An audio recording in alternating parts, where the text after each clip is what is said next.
नमस्कार, मैं बालकृष्ण और आप देख रहे हैं न्यूज फॉर हेडलाइंस। बिहार में नगर निकाय चुनाव को लेकर नामांकन प्रक्रिया चल रही है। हालांकि यह दलगत आधार पर नहीं हो रहे हैं, फिर भी कई दलों के नेता अपने घर के सदस्य, कोई पत्नी को चुनाव मैदान में उतार रहा है तो कोई अपनी बेटी को। राष्ट्रीय जनता दल के पूर्व विधान पार्षद आजाद गांधी ने भी अपनी बेटी डॉक्टर अंजना गांधी को डिप्टी मेयर के लिए आज नामांकन करवाया है। डॉक्टर अंजना गांधी ने साफ तौर पर कहा कि अगर उन्हें मौका मिला तो वो पटना में काफ़ी कुछ बदलाव करेंगे। उनका साफ दावा है कि अगर उन्हें मौका मिला तो वो जो आए दिन नगर निकाय के से जुड़े हुए कर्मचारियों की जो हड़ताल होती है वो पूरी तरह से वो खत्म कर देंगे, उनके साथ वार्ता करेंगे और उनकी हर समस्या का निदान करेंगे। इसके अलावा उन्होंने ये भी कहा कि क्योंकि वो पेशे से एक चिकित्सक हैं, इसलिए वो मोहल्ला क्लिनिक भी जरूर प्रयास करेंगे कि प्रत्येक मोहल्ला में इस मोहल्ला क्लिनिक की व्यवस्था हो, ताकि हर गरीब को आसानी से चिकित्सा सुविधा उपलब्ध हो सके। आइए सुने कि आखिर अंजना गांधी और क्या कुछ कह रही हैं। नमस्कार, मैं बालकृष्ण और आप देख रहे हैं न्यूज फॉर हेडलाइंस। बिहार में नगर निकाय चुनाव हो रहा है और इसके लिए नामांकन प्रक्रिया चल रही है। मेरे साथ उप महापौर की प्रत्याशी अंजना गांधी जी हैं, जिनको विरासत में पॉलिटिक्स मिला है। हम उनसे बात करेंगे। क्या कहेंगे अंजना जी, जिस तरीके से इस पद को लेकर हाय तौबा एक तरह से मची, मैक्सिमम लोग इसमें प्रत्याशी बने हुए हैं जिन्हें नहीं, उनका वजूद हम कहेंगे वजूद नहीं है वो भी इस दौड़ में। देखिए, वजूद की बात नहीं होती है, हर इंसान की अपनी इंडिविजुअलिटी होती है। तो लेकिन मैं अपने बारे में बात कर रही हूँ कि मैं डिप्टी मेयर के लिए उम्मीदवार हूँ। जो मुझे पटना नगर निगम के जो वासी हैं उन्होंने ही मुझे आशीर्वाद वचन दिया, लड़ने के लिए प्रेरित किया और तभी मैं लड़ने के लिए इस मैदान में आई हूँ और मैं ज़रूर जीतूंगी भी, इसकी मुझे आशा है। आशा इसलिए भी तो नहीं है कि आपके आज़ाद गांधी जी पहले से इस फील्ड में हैं और काफ़ी कुछ कर चुके हैं जिसका फ़ायदा आपको मिले? जी बिल्कुल सही बात है। ये हमारा समाज में सेवा करने का इतिहास बहुत पुराना है। मेरे दादाजी जो थे वो स्वतंत्रता सेनानी थे। उन्होंने भी जब देश की आज़ादी के समय बहुत काम किया। फिर मेरे पिताजी हुए। मेरे पिताजी पिछले 30-40 वर्षों से वो समाज के लिए काम कर रहे हैं, कभी विधायक के रूप में, हर रूपों में वो उन्होंने समाज के लिए काम किया है और उनका लाभ तो मुझे अवश्य ही मिलेगा, क्योंकि हम उस परवरिश, हमारी जो परवरिश हुई है उसी माहौल में हुई है। हमने बचपन से यही देखा है कि कैसे समाज के लिए काम करना चाहिए, लोगों की मदद करनी चाहिए। हम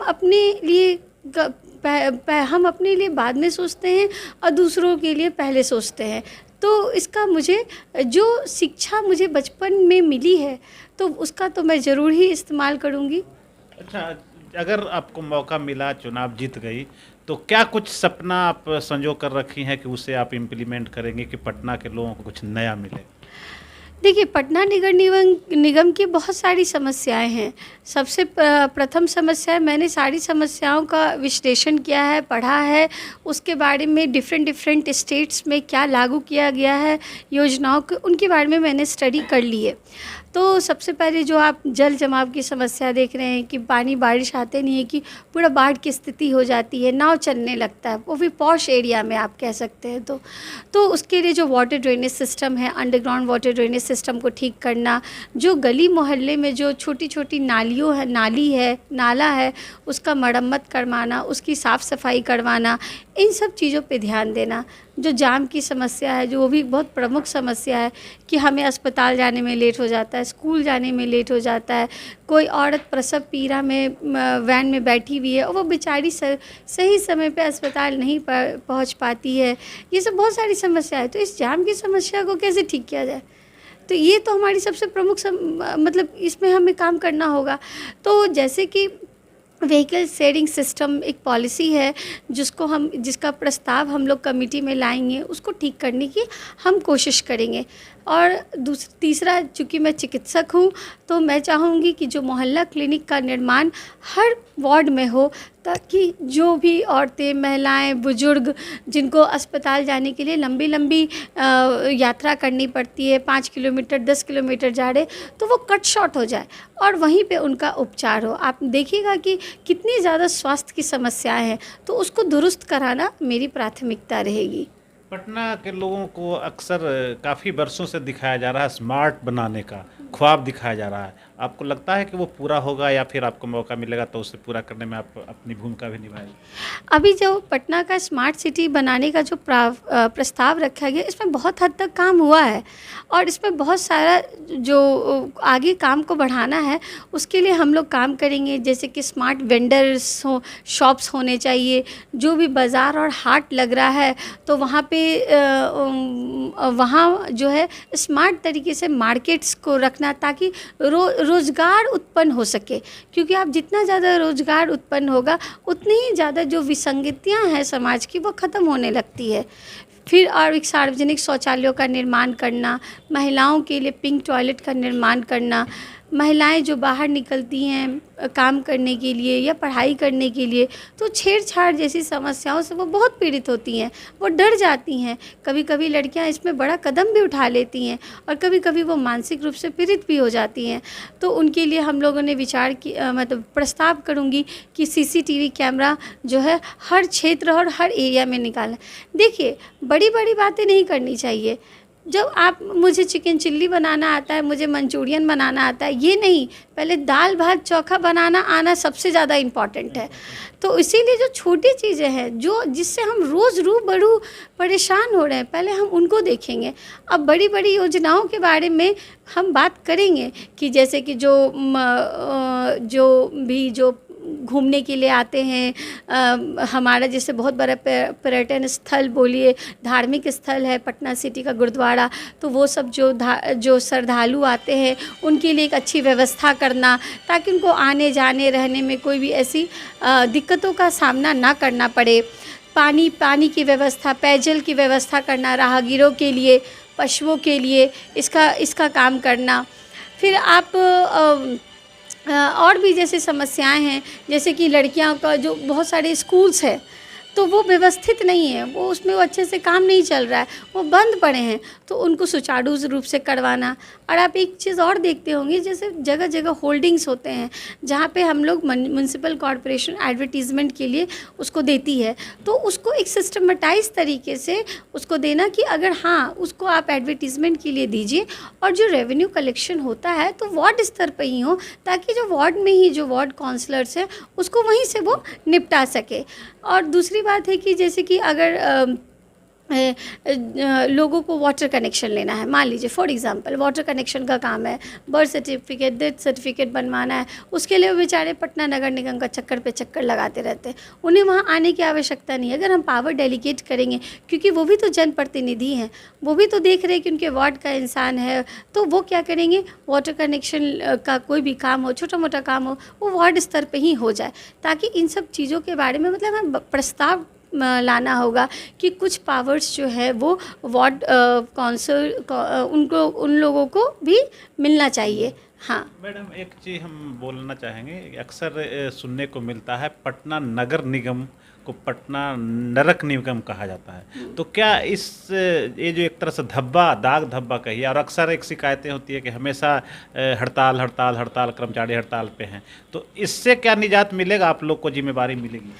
हाँ जी, अगर जिम्मेदारी मिलती है तो हमें इसके रूट कॉज की ओर जाना होगा कि आखिर हमारे सफाई कर्मचारी क्यों बार बार हड़ताल पे जाते हैं। तो सबसे प्रमुख उनकी समस्या होती है कि उन्हें जो सैलरी, जो उनका वेतनमान है, वो नियमित तौर पे नहीं मिलता है। तो उसका हम प्रस्ताव लाएंगे कि उन्हें भी जो पैसे हैं वो नियमित तौर पे बनाएं। और फिर जैसे कि वेंडर्स हैं, उन छोटे छोटे जैसे रोजगार वार्ड स्तर पर होंगे, तो और मार्केट्स का जैसे कि लाइसेंस होता है, हाउसिंग ऑक्यूपेंसी लाइसेंस हुआ, ट्रेड लाइसेंस हुआ, ये सब से जो पैसे आते हैं, इन सब चीज़ों को अच्छे से आगे बढ़ाना, इन स्तरों पे काम करना, ताकि रेवेन्यू आए, और जो उसके बाद ही तो हम एम्प्लॉयज़ को पेमेंट कर सकते हैं, इन पे काम करना। पटना रेवेन्यू का एक बहुत बड़ा जरिया है नगर निगम, तो लगता है कि इसमें बंदरबाट पहले से होते आ रहा है, जिसके वजह से भी पटना का जो पूर्णतः विकास होना चाहिए वो नहीं हुआ। देखिए, इसकी जो जानकारी मुझे अंदर की तो नहीं है कि क्या होता है नहीं होता है।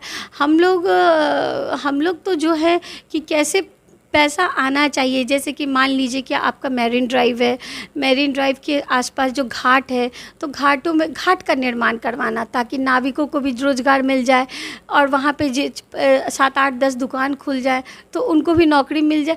ज़्यादा हमारा फोकस लोगों को रोज़गार देने में होना चाहिए, ना कि वहाँ पे क्या हो रहा है। उसकी जानकारी तो है नहीं कि मैं कुछ बता सकूँगी, लेकिन हाँ, मैं क्या कर सकती हूँ, मैं इसके लिए बोल सकती हूँ कि कैसे पैसा आ सकता है, किन किन क्षेत्रों से आपको पैसा मिल सकता है और कैसे जाम की समस्या से दूर किया जा सकता है। अब जाम की समस्या है तो शेयरिंग व्हीकल पॉलिसी होता है, उसको आप लाइए, उसका प्रस्ताव हम लाएंगे ताकि जो जाम की समस्या, एक आदमी एक गाड़ी में ट्रैवल कर रहा है, आपने देखा होगा झारखंड का मॉडल है कि वहाँ बाइसिकल रहता है जगह जगह पे, उसमें GPS अटैच रहता है, लोग बाइसिकल से एक जगह से दूसरे जगह जाते हैं। तो वो व्यवस्था हमारे यहाँ क्यों नहीं हो सकती है? वो व्यवस्था को तो लाना होगा।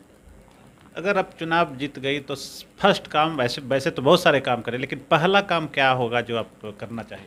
सबसे पहला काम मैं करना चाहूँगी कि जो भी हमारे कर्मचारी हैं उनका वेतन जो है वो नियमित हो जाए और जो उनकी छोटी छोटी समस्याएं हैं, देखिए वो काम तो वही करेंगे हमारे, जब वही खुश नहीं रहेंगे तो आप किससे काम करवाइएगा? तो सबसे पहला तो उनको देखना है कि जो हमारे यहाँ उनका जो बहुत अच्छा काम कर रहे हैं उनको नियमित करवाना, उनका जो ड्यूरेशन है काम का उसको बढ़वाना ताकि उन्हें पैसा मिलता रहे, वो खुशी खुशी काम कर सके, तब आप सारा काम करवा सकते हैं। और दूसरा जो है स्वास्थ्य के लिए, मैंने मोहल्ला क्लिनिक के लिए प्रस्ताव के लिए सोचा है, तो वो मैं प्रस्ताव ज़रूर रखूँगी ताकि स्वास्थ्य वाली समस्या का निदान हो सके। तो ये थे अंजना गांधी जी, और इन्होंने साफ तौर पर कहा कि अगर उन्हें मौका मिला तो वो पटना की सूरत बदलने की कोशिश करेंगी। और जो सबसे बड़ा सवाल, जो आए दिन हड़ताल का जो सवाल उठता रहा है, उसे लेकर ये गंभीर है, और अगर इनको मौका मिला तो आने वाले समय में हड़ताल से निजात मिलेगा पटना के लोगों को, कर्मचारियों को भी। और मोहल्ला क्लिनिक, क्योंकि डॉक्टर हैं, चिकित्सक हैं, इसलिए मोहल्ला क्लिनिक भी इनका एक सपना है। तो मेरी भी शुभकामना है कि अगर ये बने तो, क्योंकि हम लोग भी पटना के अंदर आते हैं, इसलिए हम लोग को भी सुविधा मिलेगी। आपका बहुत बहुत धन्यवाद। जी धन्यवाद।